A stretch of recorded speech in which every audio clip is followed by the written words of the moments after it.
What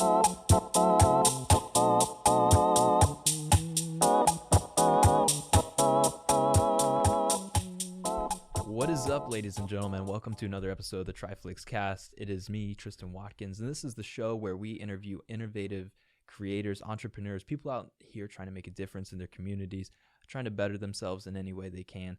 And I think we say it quite a bit, but we got another guest on here that exemplifies a lot of these traits. He is Anthony Blair, a businessman, right? A local celebrity. Businessman. And just all around down to earth guy. Good friend, somebody that I've worked together on projects for quite a while. Right on. Yeah. And some good work together. We have. And not just metaphorically speaking, but like actually work good for the community. That's right. Yeah. That's right. So thank you so much for coming on today. Thank you for having me on, man. I've been looking forward to this, man. This is great.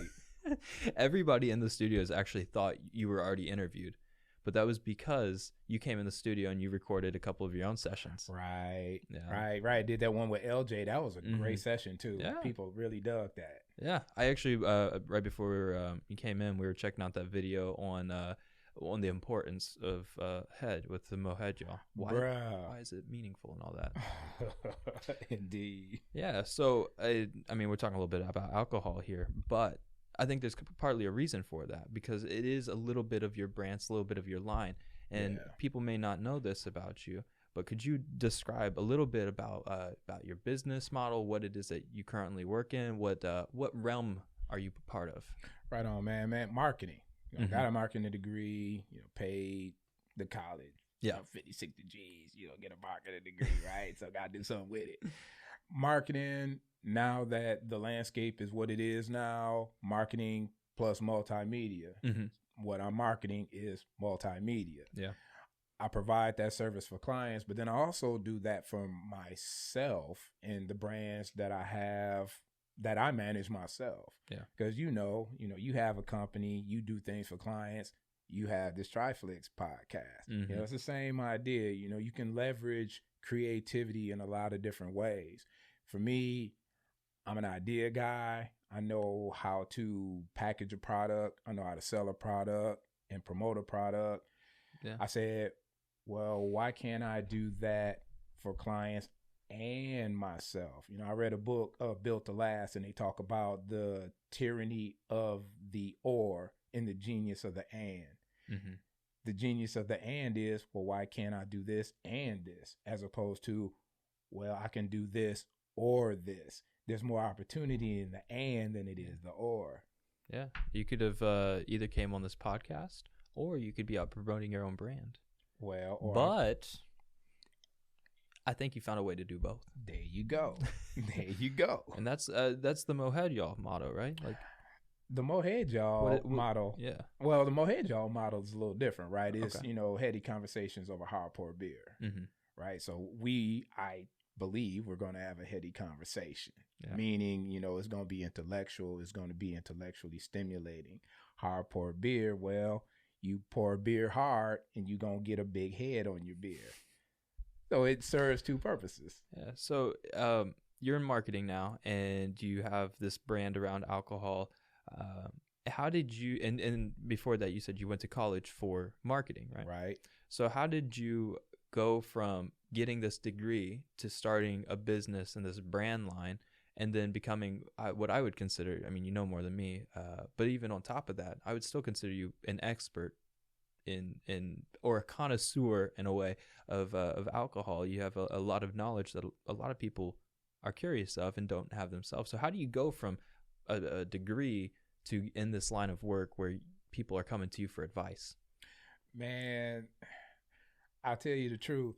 I was looking for something to do I was looking to do a YouTube channel and I really didn't know what I was going to do. And someone that we have that we know, a mutual contact that we have, that person was like, man, why don't you do something around beer? You go around and you go to these breweries and you have these experiences and whatnot. I'm from Michigan. I mean, there's a lot of beer in Michigan. I wouldn't necessarily say that I'm an alcohol connoisseur. Right. My beer is my lane. I was drinking beer when I wasn't even supposed to be drinking beer. So that's always been this through line in my life, right? But never really thought about beer as being something that is marketable beyond just selling cans and bottles of beer. Mm-hmm. This person says, hey, why don't you create some content around it, because you're already doing things around it, just document it. Mm-hmm. I started doing that, and then that became the YouTube channel, and on and on and on and on it went. Mm-hmm. I thought, well, how can I differentiate myself from the other cats who are on YouTube reviewing beer, talking about beer? So then I went and I got a Cicerone certification. So when you say, what's that? I was getting to that. Okay. When you talk about being an expert or a connoisseur, yeah, those are words that can be thrown out there. I actually have a certification from an organization that's called Cicerone. Mm-hmm. That LJ video that you referred to earlier, she is a Cicerone.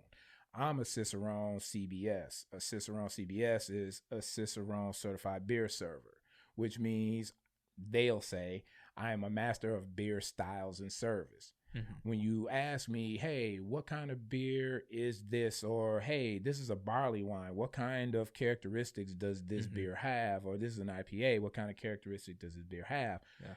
My certification says I ought to be able to tell you what that is. All of that comes together to say, okay, I'm differentiating myself from the other cats who are out there doing the same thing, which adds some more value to my brand.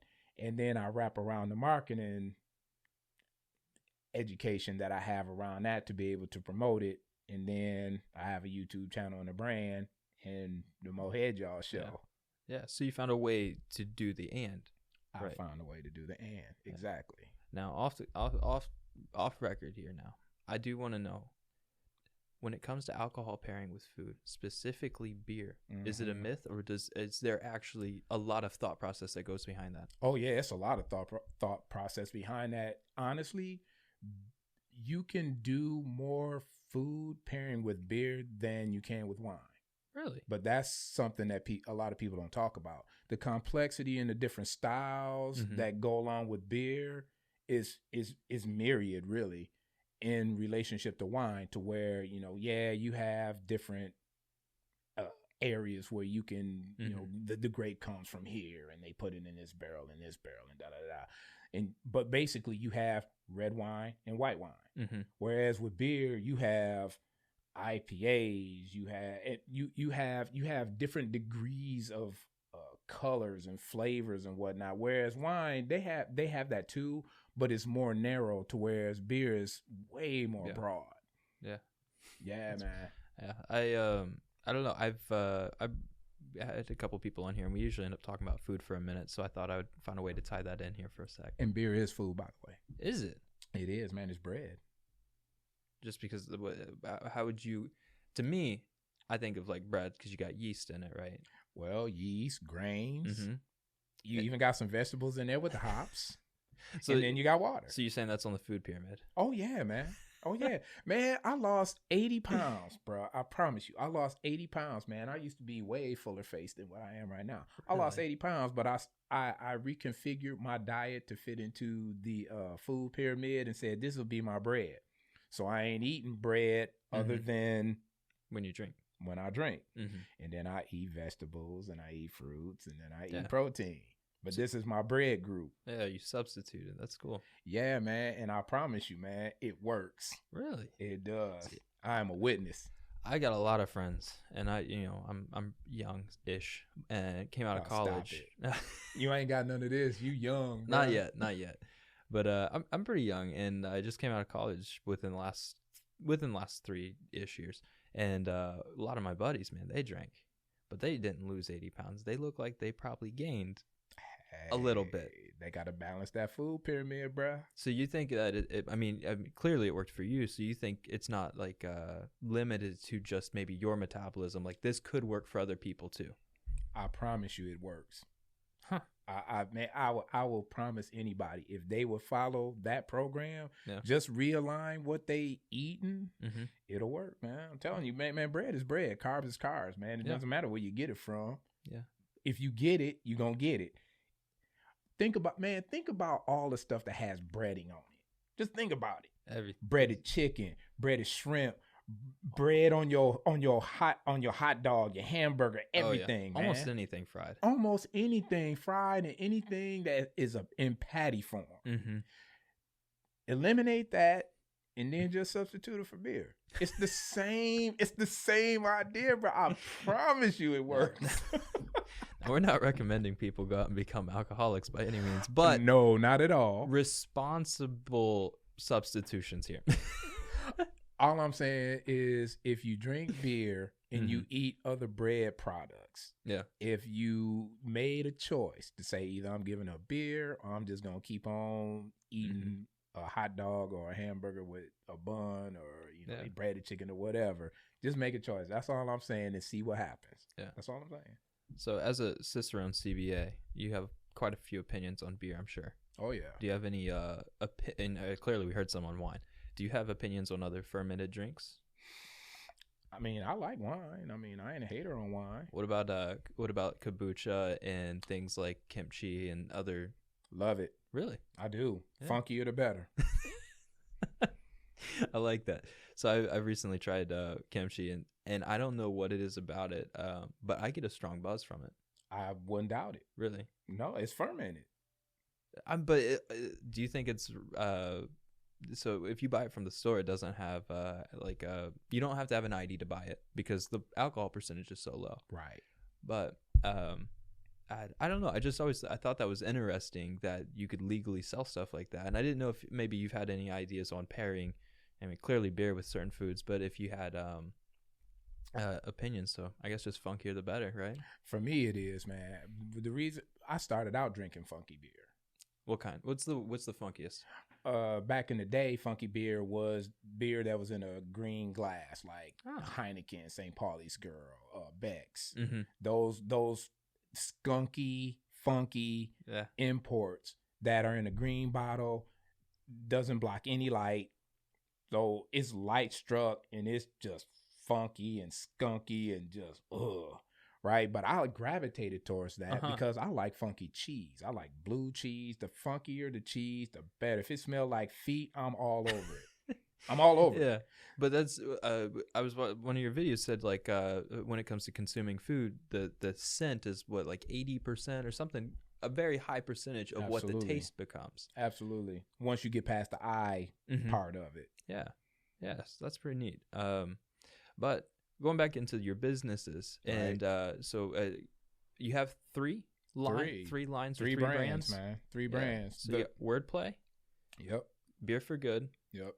And Mohead Y'all. Correct. And we talked about Mohead Y'all. Fourth one might be coming down the pipe, though. Oh, really? Yeah, man. I like to stay busy. Can you say anything on that? Just a little bit, man. It's going to be more I could say a speaking artist incubator.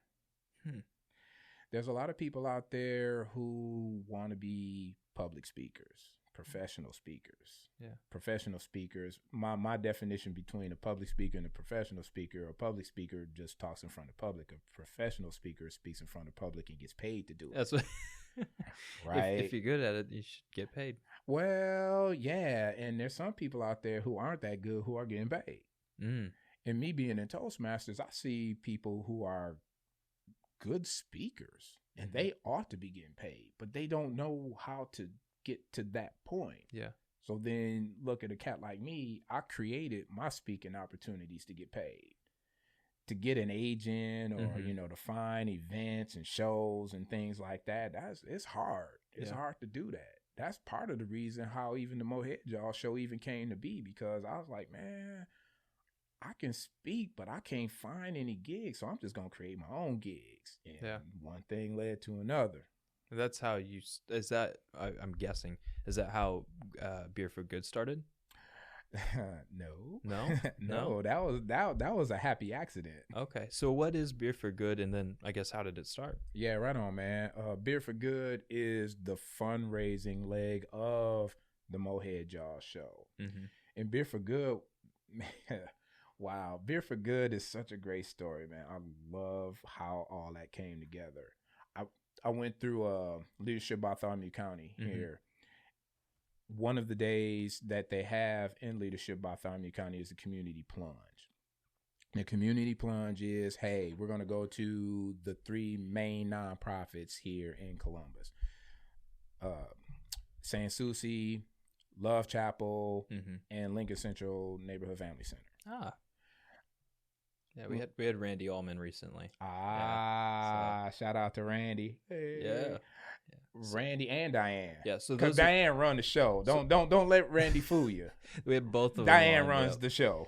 Yeah, and those are the people that are the primary overseeing Lincoln Central. Absolutely. Right. So you worked alongside of those 3 charities? No, I was exposed to those 3 Mhm. charities on that day. And I really liked what Lincoln Central Neighborhood Family Center was doing. Man, that acronym gets me twisted. It's a little wordy. It is. It gets me twisted. I liked what they were doing. Mhm.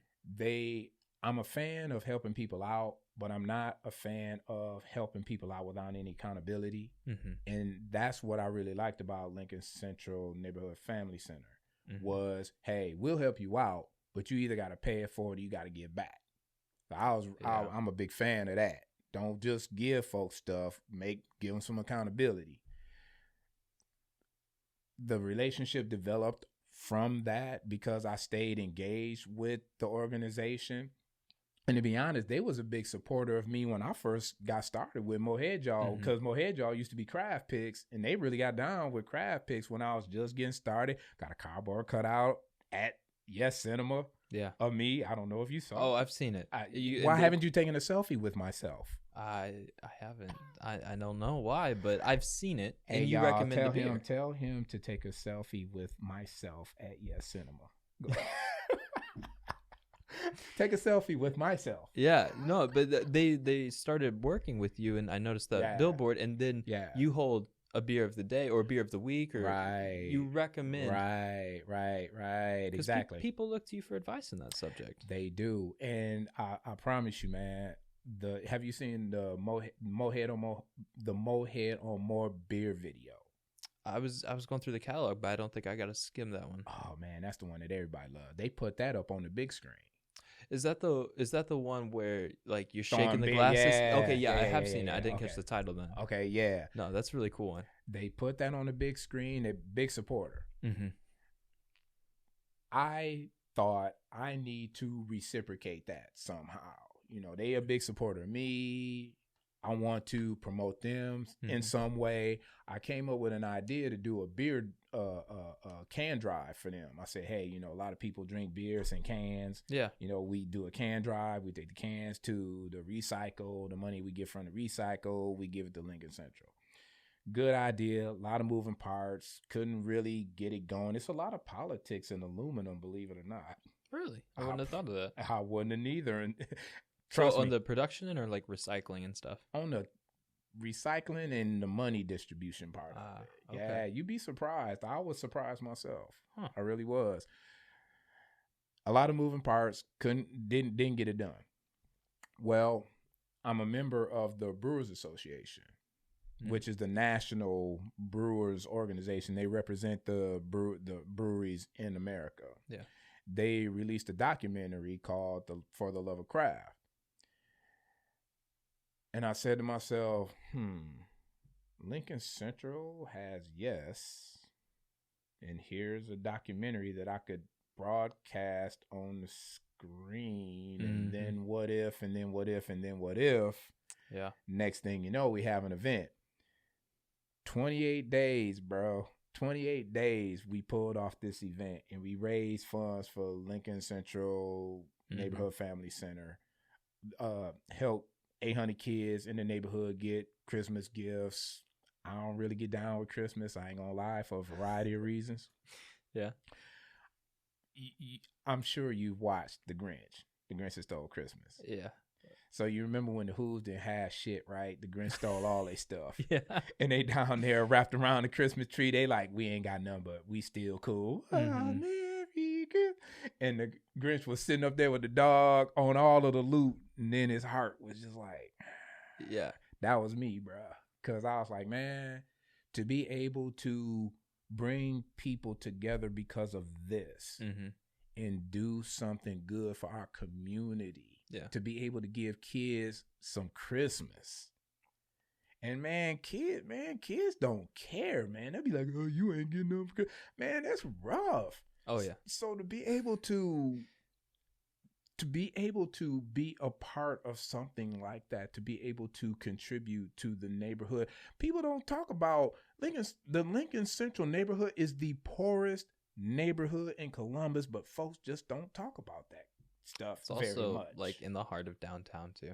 Mm-hmm. And that's where if you look at I wouldn't say gentrification, but if you look at economic development of any major city right now, a lot of my generation grew up in the suburbs and now they want to move back in the city, but because city life's so expensive, I was just visiting Tucson and Tucson grew out very large out from the center. And they have a lot of empty blocks in between. So right now, because of my generation's interest in living in the city, they're going back and backfilling all these empty lots with multi-story. So vertical, the first floor is for commercial use, and all the floors above are for apartments. Yeah, mixed use. Yeah. So people are able to come in and move in these environments, and I wouldn't be surprised if in the next maybe within the next 5 to 10 years, Columbus really starts to try to develop that area. No doubt, they already are. Exactly, because you see that on State Street, but especially in that in those Lincoln Central areas, because of how close it is to our downtown. I personally actually getting ready to move into my downtown apartment on Washington Street, just above. Okay. Was the Viewpoint Books. Oh, word. Yeah. Okay. My fiance is really into reading, so I was like, she's like, of course, let's get it. And I said, oh, that's so great because I love spending money on things. Like, but I love you, honey. Yeah.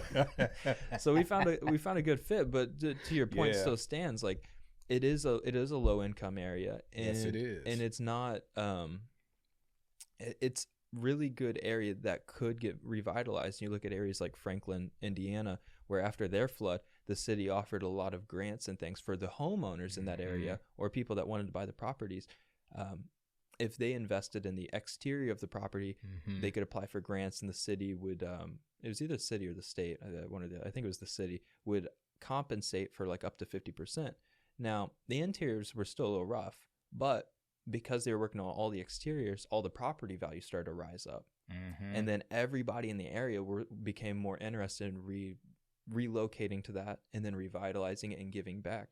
So you didn't have to kick people out. Now, there were some people that couldn't afford it, and then it's sad that they weren't able to keep it. But the houses were able to be restored. People that had families there didn't have to leave. If it was within their means, kids could grow up in a little bit of a safer neighborhood.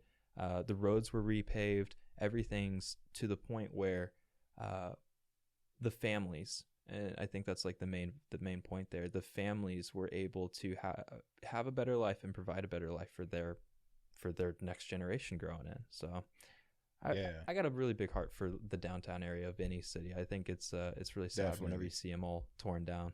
Definitely, man. And I will say to your point that you made, that's my struggle, man. I understand, progress and everything. The one thing that I hate to see though is people who are in those areas get pushed out, basically. Exactly. You know what I'm saying? And I mean, that's not right, man, because it's easy to build up an area and, young people like you get to come in there and, you have some energy and the neighborhood benefits from that. What about the people who were there previous, though, who, like you said, they may or may not be able to afford that moving forward, and then they have to go somewhere else, and then where do they go? Yeah, the people that don't own property. Because Columbus, last time I checked, I think it was over 30% of the homes are renters. Oh, way more than that. Yeah. I used to be on the housing authority board, man. It's ridiculous. And a lot of them are in those neighborhoods. So it's like, it's good for the people that are homeowners, and it's like, oh, great, we might be able to get some grants, we might be able to revitalize our property and get some more value out of it from when we originally bought it. But the people that are renting, if the property value goes up, then they can't rent there anymore. So it's like, and it's already high. And Columbus is crazy, ridiculous, bro, ridiculous. Yeah. So no, that's really cool. That I'm going back to the point of you getting to give back. And you found a way to give back. Yeah, found a way to give back, man. Yeah, that, and I think going from all of that to say, for me, to be able to use beer, go figure, to be able to make a contribution to the Columbus community, and raising funds and things like that, man, that was dope, man. I mean, talk about getting a win, man. Yeah. That was a great day. People came from all over the place. People was walking in the door at Yes, and I was like, man, I don't know who you are. Where you come from? And they're like, oh, we were an hour away from, Columbus in this place. And I'm like, for real? It was real cool to see the beer community come together for a good cause and do some good. Hence, beer for good. Right. So that's where the name comes from, right? Absolutely. Yeah, and I think that's the cool part. A lot of times there's bad things in the world, right? There's always going to be bad things. Just like our conversation on gentrification, people getting pushed out of the area.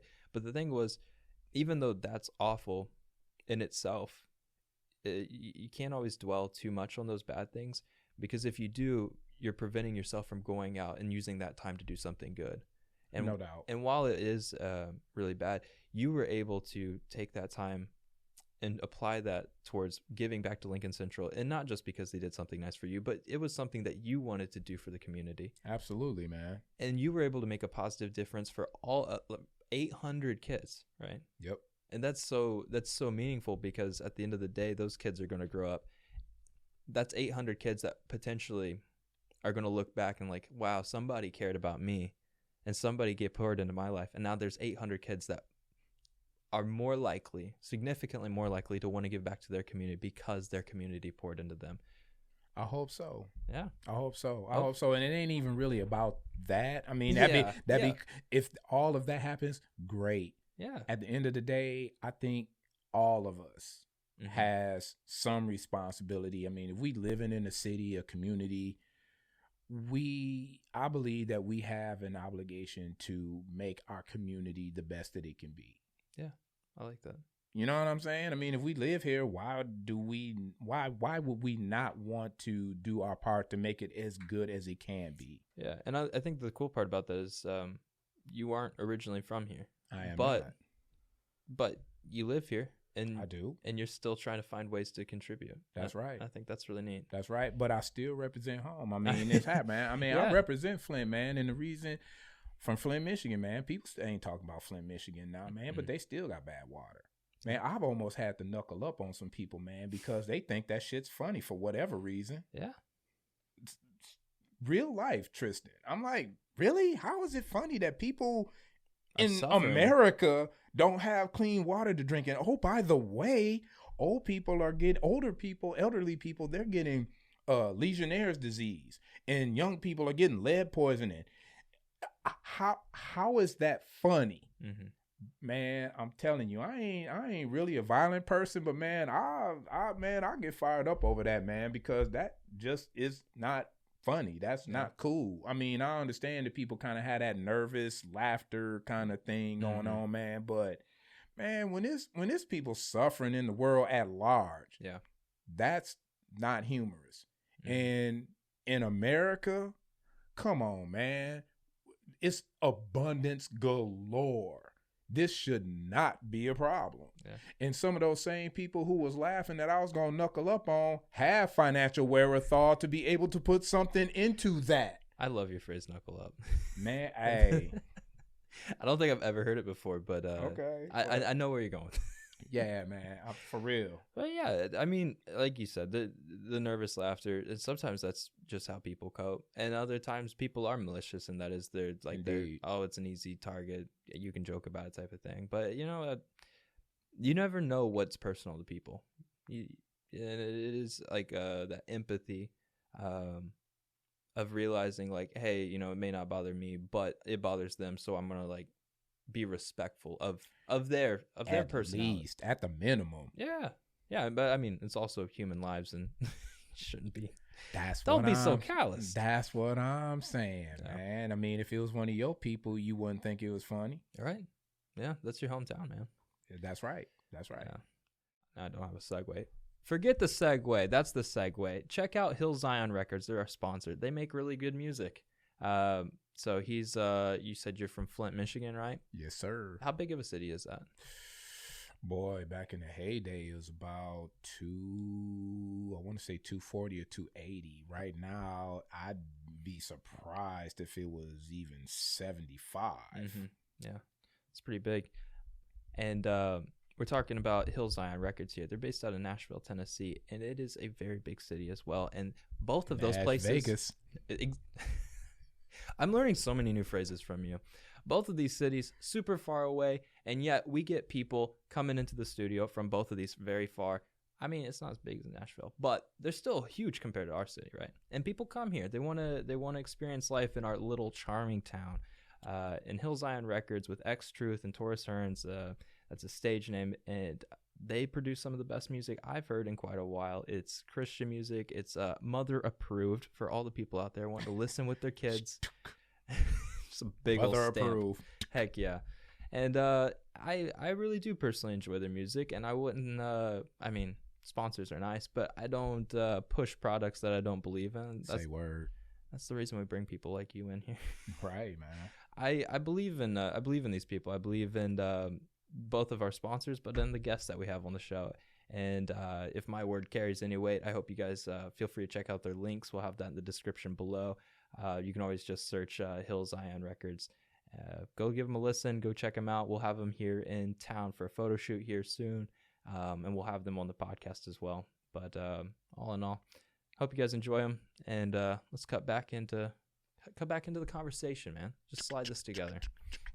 Oh man, we are all over the place today. But that's not to say it's not a good conversation. All right on.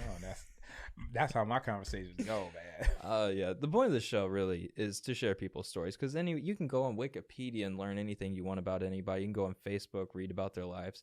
But to truly get somebody's story, to me, is where the relationship's built between a person and between two people, of course, but a person and a brand, a person and a product. You want to know how it's affecting people and where it came from. And that's why we got you on here today. We want to know what actually. Now I'm curious because we were talking about Flint. You grew up there? Yes, sir. Grew up in Flint. Born and raised. Born, moved, went back, and then moved again. And but Flint was a really big part of my formative years. So, yeah. So you grew up there. Did you attend college in that region? I went to college at Baker College, which they had a campus in Flint. It's like Ivy Tech here in Indiana, right? Yeah. So they have a system. They have different campuses all over the place in the state. Yeah. They had a college in Flint. They had one in Muskegon. I started in Flint, went to Muskegon. Now, Muskegon, if you didn't know, you could take 31 straight up to Muskegon. You could just jump on 31, go north, you hit Muskegon. Muskegon is on Lake Michigan. It was real dope. Yeah. And that's where I got my degree in marketing from. And from there, I jumped the lake because you could take a high-speed ferry over to Milwaukee. Okay. I took the high-speed ferry over to Milwaukee. I was like, oh, word, man, Milwaukee's big and kind of cool. Landed in Madison, Wisconsin, which Big Ten, University of Wisconsin is in Madison. Really hype town. It's Bloomington probably times 8. Yeah. So you've just visited, took ferry and visited, or is that where you? What was your involvement there? Took the ferry just for shits. Just for shits and giggles, man, and liked it. Yeah, well, that's cool. And moved over there, and then relocated. Yeah, relocated. Landed here. I met my ex-wife and moved here, and then started kept my business at the time. That business got acquired. Ooh, and then you run into people who are not good business partners. Okay. And then you start over again. Yeah. And then land in the place where we are right now. Subtle shade. Yeah, I mean, subtle shade. I ain't throw out no names. Oh, you good. You're good. You're good. You know who you are. You know what you did. Yeah. All right. So you go into marketing. To me, I mean, I'm very, I really enjoy building brands and I enjoy Right helping on. people grow their Absolutely. companies and all that. But that's, to me, like, what is your story? Why would you choose that out of everything? Was it part of your upbringing? Like, does that stand out to you a lot growing up in that region? Or was it just, I don't have anything else to do, let's go for marketing? Bro, let me tell you. My mom was a secretary at middle school Mm-hmm. about the time when computers started to hit the scene. Okay. She saw the handwriting on the wall, so to speak, and was like, yo, you need to get down with computers. Mm-hmm. She threw me in these different computer classes and whatnot. Bug my old man. Yo, I want a computer. I want a computer. I want a computer. I want a computer. Mm-hmm. I want a computer. Finally got me a computer. I am not a programmer. I do not have the patience for that, right? Mm-hmm. So I started playing video games. Well, I mean, what else you gonna do if you got a computer and Mm-hmm. you gonna program? I still thought that I was going to do computers. That's what I went to college for. I was going to go to. I went into college for computer science. Mm-hmm. A lot of math, bro. A lot of logic. You know what I mean? Not for you. And I mean, logic in a different way, but not that way, bruh. I went into. I had a lot of creative writing classes as electives, Mm-hmm. and I never forget her, Martha Hamp. She's probably deceased by now because she was up in age even back in the day. I love that woman. Never forget her. Mm-hmm. She was the person who really encouraged me in my creative writing and whatnot. And she said, have you ever considered advertising? Mm-hmm. I said, advertising? What's that? Yeah. She's like, the stuff that they put in between the shows. So they do the show and then there's stuff in between the show and then the show comes back on. Mm-hmm. I to be honest, I'm kind of embarrassed because I'm like, oh really? That's what they call those things? Advertising? That's what that is? So was this time, so computers are out clearly, and is the internet popularized at this point, or is it still early? Or not it's yet? Early-ish. Okay. It's past early adopters, mm-hmm. but it's not mainstream yet. Yeah. So to her, when she's recommending and throwing this idea out, it's still probably like newspapers, television. Have you considered advertising for companies, brands, that type of thing? Right. Because nobody knew where it was going to go. That's right. It wasn't internet at that point. She was just like advertising at large, which at large was, to your point, newspapers, magazines, television, things like that. Like, nah, like, you should think about that. You might be good at that. So I checked it out. And the only thing that I could find, there wasn't any advertising degrees, but there were marketing degrees. I saw that and I said, okay, well, I'll jump into that. Now, this was a boon for me. I'm not a numbers guy. I mean, I can count money. Anything past that, I ain't trying to really get down with. Mm-hmm. I said, wow, I could get down with this. I mean, I flunked out of accounting like 3 times, right? And then I passed with a C. And I was happy. I was just like, I just want to be done with this type of thing, right? That's why I pay $200 a month for an account now, because I'm just not that guy. Yeah. But the words, though, so I could get down with that. Mm-hmm. So I got into that program and started really excelling in that. My natural acumen, my natural gifts, my natural abilities start to blossom in that lane. Mm-hmm. And I was like, okay, yeah, I can do this. And it was this perfect storm that the internet was skyrocketing at that time. Yeah. And at that time, it wasn't pay-per-click at that time.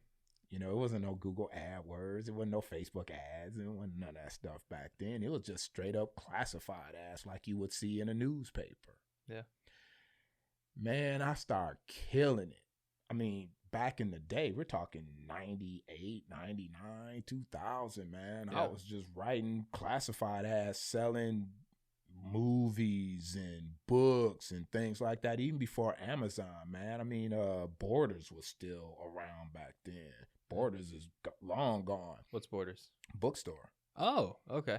There was Borders, Barnes and Nobles, and then Amazon came along. Yeah. Borders fell to the wayside. Mm-hmm. Barnes and Nobles is still around thanks to Starbucks, and then there's Amazon. So man, I was doing stuff like that and making money, and I was like, "Yo, this is dope, man! I can sit at my computer, I can sit in my drawers and make money. This is great. Why would I want to do anything different?" So were you considered like a pioneer of this at the time, or was it? Oh, for sure. Okay, so this was still super early adoption. Super early, man, because you got to figure, man, the internet. Early adopters hopped on. Early adopters hopped on before 94, but when you talk about maybe late early adopters, you're talking 94, 96, 97. Yeah. When you're talking Netscape Navigator, Mosaic, all that kind of stuff. And then you start getting into the 2000s and, about 2003, 5 after the bubble bust and all that. Yeah. Once, to me, I mean, this was based on my own perspective, but for me, the internet didn't begin until web hosting began. And that's whenever you had like people that hosted their own websites and had video. Then from 03 to 05 was when it was more popular. And then, like you said, the bust. But then that's when 05 was when YouTube, 05 to 07 was when YouTube was still fresh. And then it exploded from 07 to probably 2012. I think, in my opinion, that's still the peak of people still uploading like their own personal content and all this. And then after 2012, all the corporations started to jump in. That's when like all the late night show hosts, all the companies are like, oh my gosh, there's a lot more to this internet thing than we expected. And that's when the corporate branding started to take over. And that's when monetization, that's when a lot of Google AdSense, all that was like that early, probably anywhere from 05 to 2012 was while it was developing. And once 2012 hit, it just took off as far as digital presence for companies. Yeah, I don't disagree with that. I might rewind it back maybe 2 years before that. Okay. I was doing online advertising with Overture. Don't nobody know about Overture. Yeah. But the first pay-per-click company, Overture and GoTo, and that was back in like 03, 04. Yeah. Yeah, man. So that's when it started to bubble up. But to your point, man, I would say about 2 years before what you said was when it started to make that ramp up towards commercialization. I mean, back then, you had MySpace and, people were doing their own quote unquote websites. People don't do their own websites and things anymore, man. And if you listen to a cat like Mark Andreessen, the guy who wrote the code for Netscape, that was the whole lane. It was, hey, the internet was supposed to be this place where people could they can make their own websites and put out their own content and let their voice be heard. And man, that's my struggle with social media, man. I ain't the biggest fan of social media. I ain't gonna lie. Just because it is not, it took the internet in a direction where its creators wanted it to go. Yeah, I think we have pretty similar views on that then. Word up. I look more at from the social interactions of it and the effects it has on people's psychology and the way, I mean, it's a tool. It can be used for good or bad. Absolutely. And it's like it's like alcohol. If you enjoy it responsibly, it can be a great thing. Absolutely. But if you allow yourself to make poor decisions and put yourself in situations that are not beneficial for yourself overall, that's right, it can completely ruin your life. And I see a lot of people in my generation that look to it for either gratification or whatever, satisfaction, to meet insecurities. And now it's like they're just drawn by that click. Yeah. If I'm not getting that click, I don't get serotonin today. That's right. I don't get that like. I don't get that heart. So I definitely agree with you. And I'm not trying to I just think we are on the same side, but for just maybe slightly different reasons there. But yeah, that's pretty neat.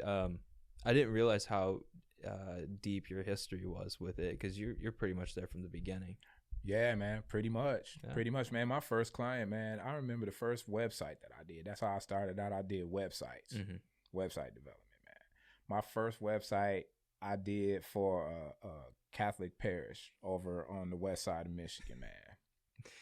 I learned a lot about Catholics. I promise you. Not throwing no shade on Catholics. I'm just saying I learned a lot about Catholics. Yeah, you put together the website. He learned it all. I learned a lot. That's all I'm gonna say. But man, I probably made a penny per hour on that, right? But the thing about it was, and this is one of the things that turned me on the game was I took that hit, but the people who were at that parish were wealthy business owners. A lot of them were. Mm-hmm. So then when they was like, yo, we got this new website, blah, blah, blah, and they put in the bulletin and everything, then these wealthy business owners was like, yo, so who did your website? Mm-hmm. And it's like, oh, my man over here. And then the phone started to ring. Yeah. And then one thing led to another. And then next thing you know, I have a business, right? Yeah. Man, I promise you, Tristan, back in the heyday, before the bubble bust, 9/11 and the recession happened. Man, I had an office location. I had an office in Muskegon. I had an office in downtown Grand Rapids, second largest city in Michigan.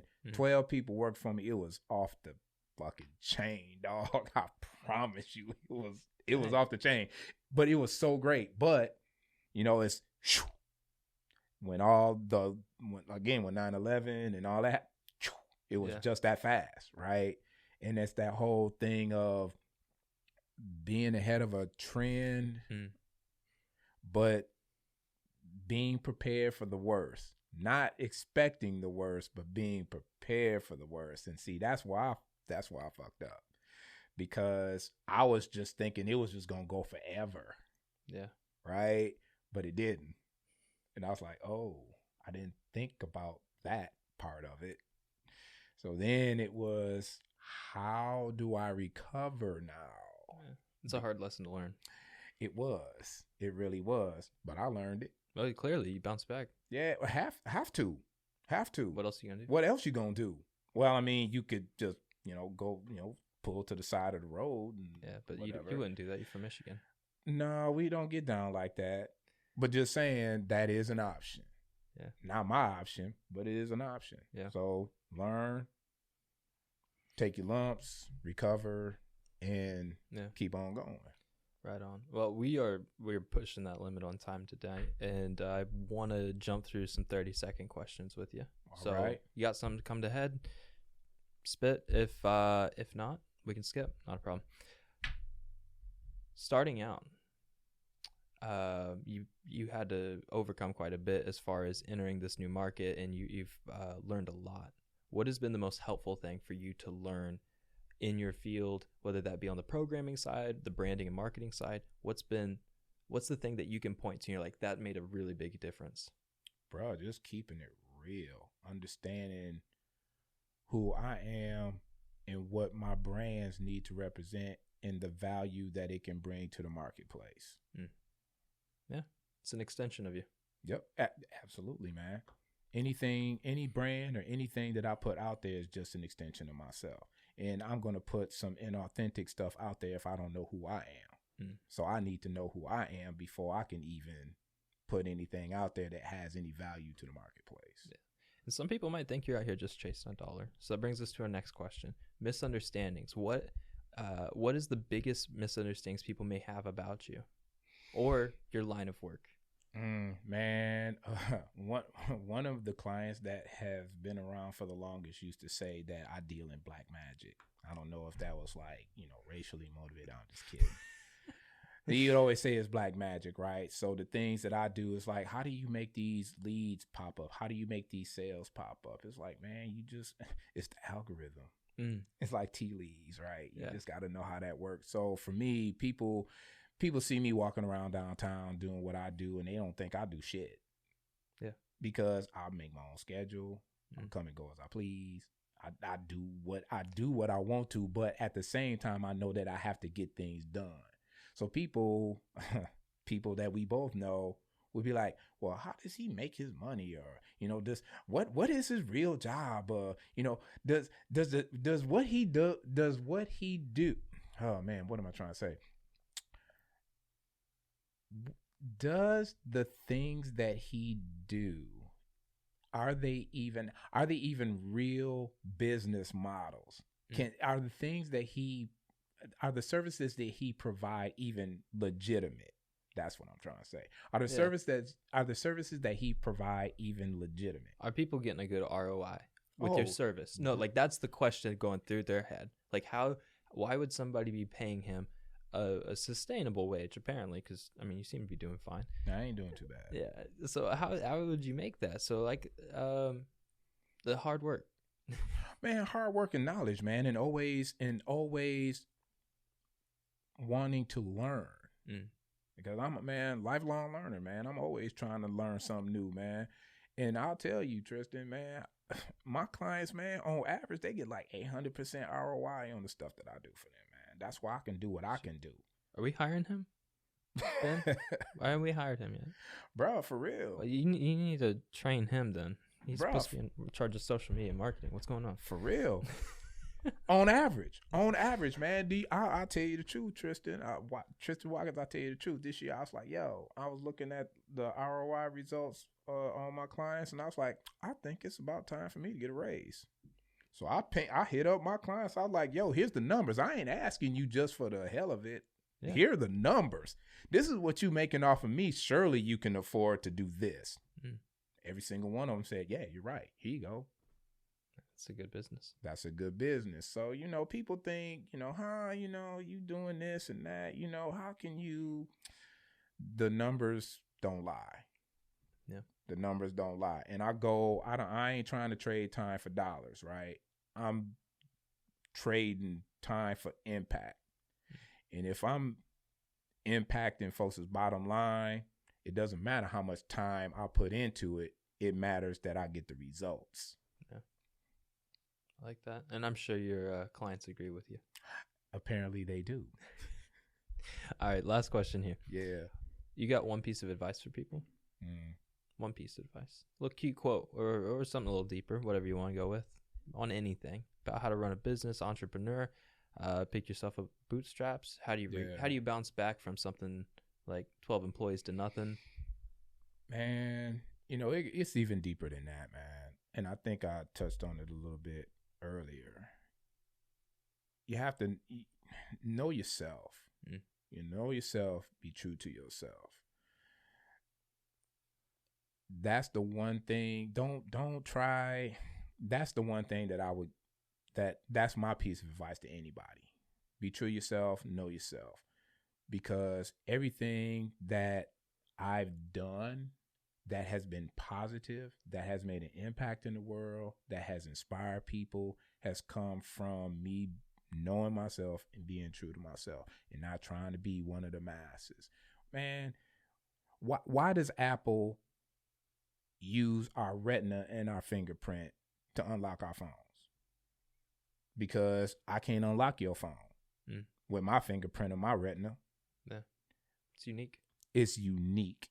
Every single person on this planet, past, present, and future, are unique individuals. If each unique individual can tap into that uniqueness, there wouldn't even be no competition because we're all doing our own thing. Yeah. You know what I'm saying? So people trying to keep up with the Joneses, trying to be like so-and-so, this, that, and other thing. I mean, I was that guy too. But then one day I discovered, I was like, man, I'm Aunt Blair. There's never going to be another Aunt Blair ever in the history of the universe. I need to understand who that person is and then be the best Aunt Blair that I can be. As long as I can do that and be true to myself and be authentic, then everything else will take care of itself. Yeah. Pretty well said. Thank you. Yeah. All right. That's pretty much it, man. We hit the wall on time today. Word but up. That doesn't mean this has to be the end of a conversation. Right. Other people might want to talk to you. Right on. If they did, where would they find you? Where could they keep up with, not the Jones, but where could they keep up with you? Man, if you want to, if people, if y'all out there and y'all want to keep up with the Mohead Y'all show, just hit up moheadyall.com. If you want to keep up with me, hit me up on Instagram. Hit me up on Instagram. Hit me up on Twitter. Siafu Blair. Do you know what a Siafu is? No. Haha. African driver ant. Aunt Blair. Yeah. African driver Aunt Blair. That's smart. Man, I try to keep it clever. So hit up Siafu Blair on Instagram and Twitter. And if you see me out and about, hey, you see me walking with some headphones around the com and on Washington Street if y'all in Columbus. And I think that's all of those are all the spots. That's good. If you think of anything else, we'll have all these links in the description below. If you're listening on Spotify, iTunes, Google Play, anything like that where you can't see it, I highly recommend checking out the Facebook and the YouTube for TRIFLIX.com. That's where we host all these podcasts. YouTube would be a TRIFLIX Cast, clearly. But that's where you come check out all the shows. I love getting to watch podcasts and see a face and get the face with the name, hear the story, and it helps build that connection. And that's one of the reasons we do this. It's something I enjoy, and I hope that's something you guys enjoy as well. As far as the show goes, like I said, this doesn't have to be it. You guys can check back in next week. We're going to have a podcast pretty much regularly scheduled for the next couple of weeks, every Friday when we release them. Check it out. Check it out. Check it out. And on top of that, if you guys know of anybody else, somebody, maybe public speaker, like our guest here, maybe an entrepreneur like our guest here, a local celebrity like our guest here, so many things, whatever it is, if you guys can think of somebody, you point them our direction, we would love to have them on the show, tell their story and try to build that relationship between them and the people listening, because we don't want to just push products, we don't want to push brands or people here, we want to push stories and we want to build those relationships. It's part of the reason that I even started this. It's like therapy, man. Right on, man. For real. I love getting to hear people's stories. It's one of my favorite part of this. And of course, if you do enjoy the show, or you know other people that do, don't be afraid to hit that Patreon, hit up that support. Let us know if you want to support with a sponsorship or a donation. Of course, if you did, we would love to have you on the podcast as well, because we're just curious of what you guys are up to. And don't forget, if you listening on Apple Podcasts, all of them, everywhere. Hey, hit that review button, give a good review, hit up the 4 and 5 stars, all that beeswax. Yeah, I didn't even think about that. See, this is why you're worth the 800%, right? Bro, I'm trying to tell you. Yeah, best thing you can do if you're on YouTube, hit subscribe. That's all I gotta say. Truth. Thanks for coming on, man. Hey, man, it's good being here, man. I appreciate you having me on the show. Yeah. Have a good one, guys. Peace. Peace.